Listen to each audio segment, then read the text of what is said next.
प्रातः क्लास चल रहा था 15/9/1968।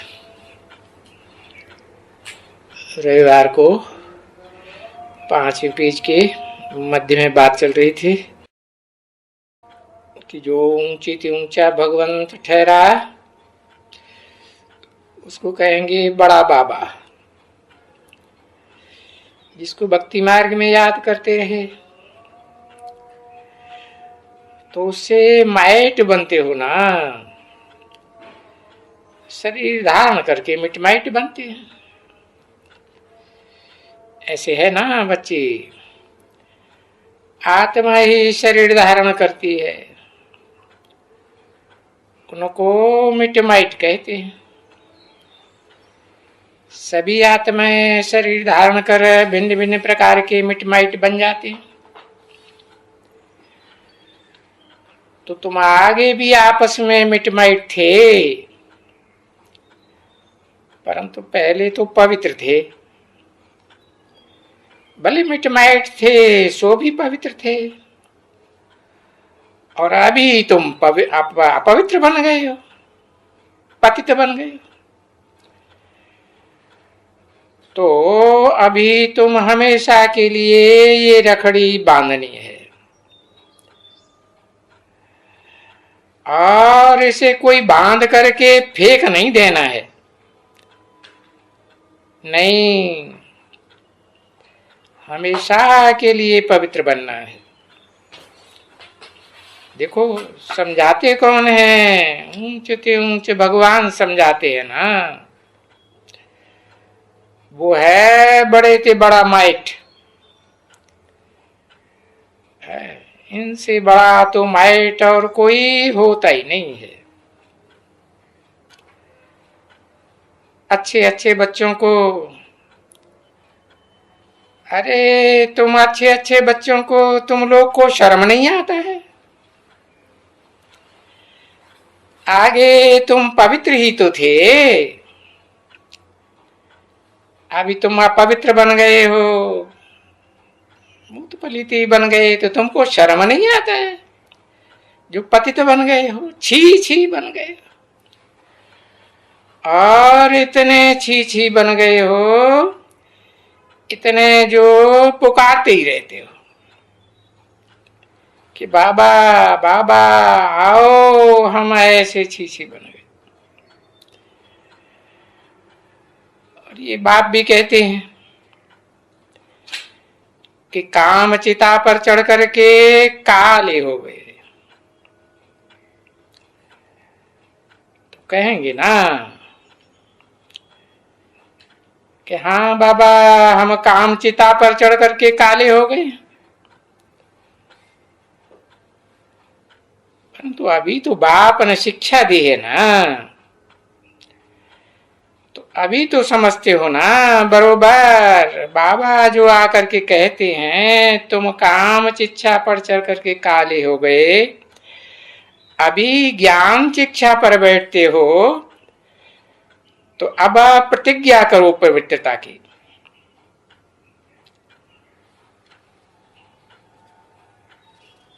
क्या आगे तुम पवित्र नहीं थे? पतित थे क्या? नहीं थे ना। तो अभी पावन बनो।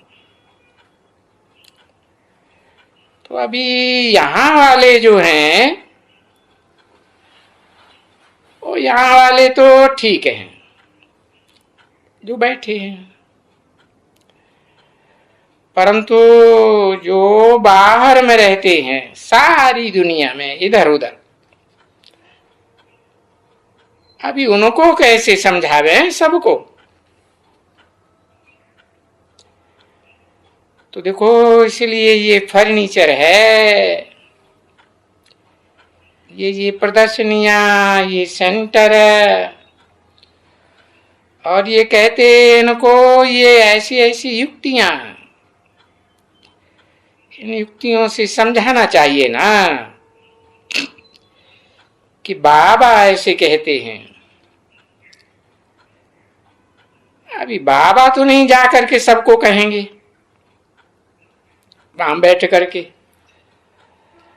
और वो तो पहले समझते ही नहीं है कि ये कौन है और भगवान कैसे आते हैं। वही बेचारे, वो तो मुझे पढ़ते हैं और तुम इतना समझाते हो कि बाबा आए हुए हैं, बाबा आए हुए हैं, यही समझाते हो। और जैसे तुम समझाते हो ऐसे तो कोई समझा भी नहीं सके ना। फिर समझाते हैं तो भी लिख देना चाहिए ना। यहां प्रदर्शनी हो तो जहां तहां लिख देना है कि ये शिव भगवान वाच है। 15/9/1968 की प्रातः क्लास का 6ठा पेज। भले तुम गीता का भगवान बताते हो कि शिव भगवान वाच है गीता में, तुम बता रहे हैं तभी तो मनुष्यों की आंखें खुले हैं, तो उनको पता चले कि सो गीता का भगवान कृष्ण नहीं है। जो मंदिरों में यादगार बनी हुई है कृष्ण बच्चे की, बच्चा कैसे गीता का ज्ञान सुनावेगा, राजयोग सिखावेगा। क्योंकि ज्ञान सागर ये अक्षर भी लिखना जरूर पड़ता है, और ये पतित पावन ये अक्षर भी याद करना पड़ता है। तो ज्ञान सागर, ज्ञान का सागर, अकूट भंडार और पतित पावन, सर्व का सदगति दाता गीता का भगवान शिव कहते हैं। कहते हैं हे बच्चों, ये जो काम महाशत्रु है उन पर जीत पहनो, तो तुम जगत जीत श्री लक्ष्मी नारायण बनो और आदि सनातन देवी देवता का धर्म का तुम पहले पहले मालिक बनो, अर्थात सारे विश्व का मालिक बनो। तो जब विश्व के मालिक थे तो तुम पवित्र थे ना। तो अभी बच्चों को अटेंशन तो दिलाओ ना। इसको ही कहा जाता है अभी जो हीरे जैसा जन्म है वो कौड़ी जैसा बन गया ना,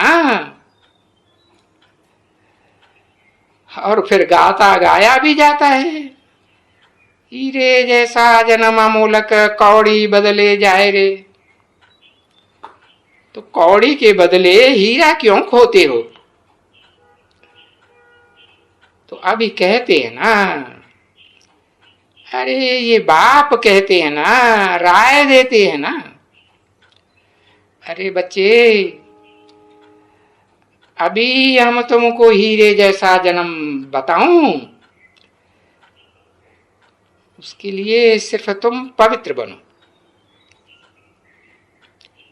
ये हम समझते हैं कि आधा कल्प जो पतित बने हैं वो आदत तुम्हारी छूटती नहीं है पतित पने की। देखो कि छूटते छूटते आदत छूटती है। तुम बच्चे तो अनुभवी हो, जब पतितों को उनको भिख नहीं मिलता है तो कितनी धौनी करते हैं, एकदम कितने गर्म हो जाते हैं, कामेशु क्रोधेशु हो पड़ते हैं। तो फिर उनको समझाना पड़े ना, अरे भगवान वाच है, तुम्हारा हीरे जैसा जन्म था और तुम देवता थे। अभी तो तुम्हारा कौड़ी जैसा जन्म। अभी फिर भगवान कहते हैं कि काम महाशत्रु है, इन पर जीत पहनो। और जीत पहनेंगे तो फिर जगत जीत बनेंगे। तो फिर क्या तुमको जगत जीत नहीं बनने का है? इन काम शत्रु के ऊपर जीत पहनो और फिर जगत जीत बनो। क्योंकि ये अब अंतिम जन्म है, इसके बाद फिर पुरुषार्थ करने का कोई जन्म नहीं मिलेगा। और ये तो जानते हो कि बाप तो आते ही हैं अंतिम जन्म में, अंत में आते हैं ना। तो बरोबर ये पुरुषोत्तम संगम युग है। पुरुषों में उत्तम ते उत्तम पुरुष यहां प्रसिद्ध प्रत्यक्ष होते हैं। और यही समय है जबकि मृत्यु लोक से अमर लोक में जाने का है। तो ये संगम हुआ ना, तो ये तुम्हारा फिर पिछाड़ी का जन्म हुआ ना। तो ये पिछाड़ी का जन्म है। हाँ, कोई जल्दी मर जाता है तो भी तो कहेंगे ना पिछाड़ी का जन्म है। और बच्चे, स्थापना तो जरूर होनी है। तो बाप बैठ करके समझाते हैं। ये सिर्फ जा करके रखड़ी बांध करके आया, वो तो कोई बात ही नहीं हुई। ये कोई बात होती है? अरे ये सिर्फ रखड़ी धागा बांधने की बात थोड़ी, ये तो तुमको समझाना पड़ता है अच्छी तरह से। और समझाने की यही बात अच्छी होती है। जब भी कोई अंदर आते हैं तो फिर उनको ऐसे बैठ करके समझाओ कि तुम पावन थे, नई दुनिया थी, अभी पुरानी दुनिया में तुम पतित बन गए हो। और ये बात बाप बैठ करके समझाते हैं कि अगर फिर तुम पावन बनना चाहते हो और पावन बनकर के सुखी होना चाहते हो, अथाह सुखी, अभी वो सुख अथाह तो नहीं है ना। सुख क्षण भंगुर है और दुख अथाह। अभी तो सभी दुख में है, अपार दुख है तुमको। ये बात तो समझते हो, समझते हो ना। हर एक को पूछेंगे कि ये बात समझते हो कि इस दुनिया में अपार दुख हैं। यहां कोई अपार सुख नहीं है, अपार सुख तो सतयुग में थी। अभी तो चौथा युग है, कल युग, कल है कलेश का युग, जहां अपार दुख है। तो बच्ची, कई कहते हैं, बच्चे बोलेंगे सतयुग और कलयुग तो यही है ना। अरे ये क्या,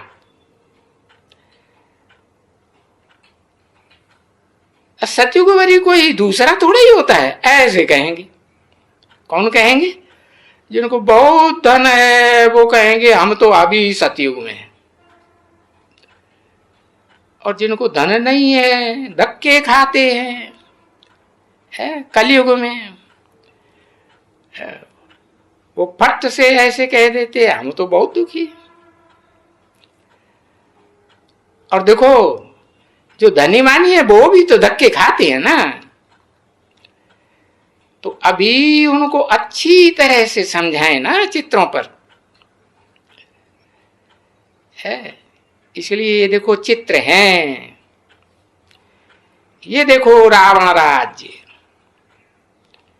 है, इसमें सब दुखी है। चाहे कितना भी कोई धनी मानी हो, बीमार तो सब पड़ते हैं ना, कितने हॉस्पिटलों के धक्के खाते हैं। तो ये है रावण राज्य। रावण को अनेक सिर होती है ना, अनेक मतों का राज्य। और ये देखो रामलीला में भी राम को एक सिर दिखाते, एक मत का राज्य। तो कहां एक मत का राम राज्य और कहां अनेक मतों का, अनेक सिरों का रावण राज्य। तो इस रावण राज्य में कोई एक दिन तो नहीं है ना। अरे आधा कल्प रावण राज्य था ना, और आधा कल्प ये राम राज्य भी था। तो आधा कल्प राम राज्य में थे, पीछे अभी आए हो रावण राज्य में। तो देखो इस रावण राज्य में तुमने अथाह दुख देखा।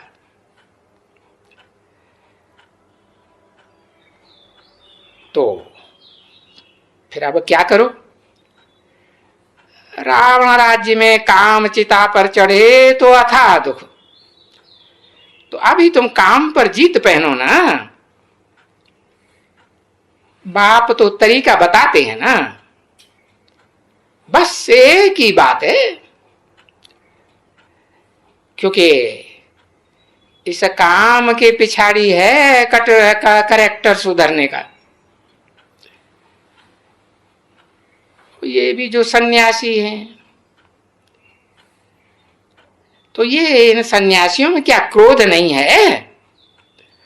अरे इनमें तो बहुत भारी क्रोध आता है। तो जब ये क्रोध आता है तो और सब अवगुण इनमें है। ऐसे नहीं है कि कोई अवगुण नहीं है या लोभ नहीं है। अरे भूख तो सबको लगती है ना बच्चे, वो तो कहते हैं कि भाई घर छोड़ करके हम खाली आते जाते हैं, हम कुछ घर से ले जाते हैं क्या? अरे नहीं ले जाते हैं, जंगल में चले जाते हैं, फिर यहां अभी अंदर शहर में क्यों आते हैं? है? क्यों अंदर आकर के इतने मठ पंथ बना के इतना बड़ा धंधा बना के बैठे हैं? देखो तो ये सन्यासी भी तो ऐसे ही धंधे दोरी वाले हैं ना बच्चे। ये भी तो कोई वो इतना समय तो नहीं रह सकते हैं ना पवित्र। तो अभी तो बहुत थोड़ा समय है। ये तो आगे ऋषि मुनि होते थे, अच्छे अच्छे होते थे, वो तो कहते भी हैं। अभी थोड़े ही ऐसे अच्छे ऋषि मुनि हैं पवित्र रहने वाले या पवित्रता के लिए पुरुषार्थ करने वाले। तो मनुष्यों को तो ये मालूम नहीं है कि दिन प्रतिदिन ये चक्कर फिरता ही रहता है। 4 युगों का चक्र है, ऊपर से लेकर के सत्य युग से लेकर के झूठ युग तक अवस्था गिरती रहती है, गिरती ही जाएगी। तो ये बात उन सन्यासियों को कोई मालूम नहीं है सिवाय तुम्हारे कि भाई ये जो सीढ़ी उतरती जाती है ना, है सतयुग में 16 कला संपूर्ण, त्रेता में 14 कला संपूर्ण, द्वापर में 8 कला, और कलयुग में शुरुआत में 4 कला और फिर अंत में आकर के 9 कला। तो ये कलाएं कला काया चट्ट होती चली गई ना, ये तो उतरनी ही है। 15/9/1968 की प्रातः क्लास का 7वां पेज। कोई राम राज्य ऐसे बैठे बैठे थोड़े ही मिल सकता है। जैसे कांग्रेसियों को कहते हैं कि राम राज्य मिला है, तो भी तो बेचारे बड़े खुश होते हैं कि बापूजी है जो कांग्रेस राज्य स्थापन करके गया। परंतु उनको तो ये अक्ल ही नहीं है ना कि सतयुग है। अरे सतयुग माना नई दुनिया। नई दुनिया को सतयुग कहेंगे या पुरानी दुनिया? अरे ये तो झूठ खंड है। देखो इन कांग्रेसियों को, इनको इतनी भी बुद्धि नहीं है, इतनी भी पत्थर बुद्धि कि बापूजी इधर आया, सतयुग स्थापन किया। तो सतयुग में तो आदि सनातन देवी देवता धर्म था और एक ही धर्म था, कोई दूसरा धर्म था ही नहीं। वहां कोई हिंदू धर्म था क्या? था ही नहीं। तो देखो इन लोगों को कुछ भी बुद्धि में नहीं आता है, बिल्कुल ही जट बुद्धि बन पड़े। तो तुम बच्चों को इन्हें समझाने में कितनी मेहनत करनी है। ऐसे बुद्धियों से तुम बच्चों को निपटना है, तो मेहनत तो करते हो, और मेहनत करने की कोई नई बात थोड़ी है। और जो कुछ समझाने करने सुनाने की तुम मेहनत कर रहे हो है, वो तो तुम मेहनत करते ही आए हो। और जो कुछ आगे चल करके करेंगे, ये सभी कुछ तुम कल्प कल्प कल्प करते ही रहते हो। बाबा समझाते हैं ना बच्ची, बीती को चितवो नहीं, क्योंकि जो पास्ट हो गया वो तो फिर हाथ में नहीं आना है, वो तो खत्म हो गया ना। अब आगे है, उसके लिए पुरुषार्थ करते रहो पुरुषार्थ। हारिए न हिम्मत विसारिए न राम, हार्ट फेल नहीं हो जाना है। और बाबा, ये बाबा मेहनत तो बहुत करते हैं। बहुत बच्चे लिखते हैं बाबा हम भी बहुत मेहनत कर, बहुत जाते हैं। बच्चे आते हैं कहते हैं बाबा अब हम क्या करें, 2 रोज 3 रोज, बस चौथे रोज गुम। अरे 5 रोज 6-7 रोज भर भी आए करके, ये 7 रोज का कोर्स उठाए करके हमने लिया। हाँ अच्छा लिया, और बस वो समझता रहा, कोर्स लिया और जो समझा फिर छोड़ दिया। तो देखो छोड़ देते हैं, फिर आकर के 7 रोज कोर्स लिया ना, फिर बोलता है बस कोर्स तो पूरा हुआ ना, कोर्स तक हम पवित्र रहे कैसे भी करके, है ना। बस अभी कोर्स पूरा होगा, हम फिर पतित बन जाते हैं। कुछ भी समझ में बुद्धि में उनकी कुछ बैठता ही नहीं उन लोगों को। तो ऐसे लोग होते हैं ना, व्रत करते हैं, नेम करते हैं। देखो जब जाते हैं तीर्थ यात्रा के ऊपर, तो भी तो वहां पवित्र रहना पड़ता है ना।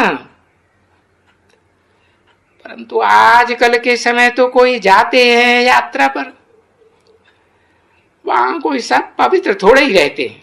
नहीं, बहुत हैं जो शराब पीते हैं। कभी तीर्थ पर जाते हैं जिनको शराब की वो लत होती है, तो वो अपना बोतल भी छिपा करके ले जाते हैं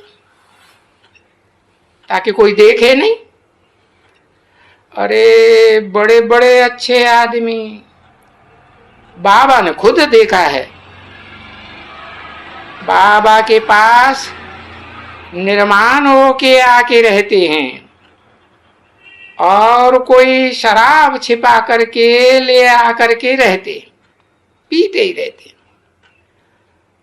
और निकले हैं तीर्थ करने। बाबा ने समझाया था ना तुमको, अभी ये तीर्थ है ना, है। अब देखो वहां जगन्नाथ में भी जाते हैं, तुमने सुना होगा, जगन्नाथ में जाते हैं तीर्थ करने, और वहां धर्मशाला भी है। धर्मशाला में पता है क्या है? अरे धर्मशाला में भी ये छी माइयां बैठी हुई रहती और एक कमरा उनको भी मिल जाता है, समझा ना? तो कोई आते हैं तो भले वृत्ति तो खराब है ना, तीर्थ पर जाते हैं तो क्या बड़े शौकीन जाते हैं।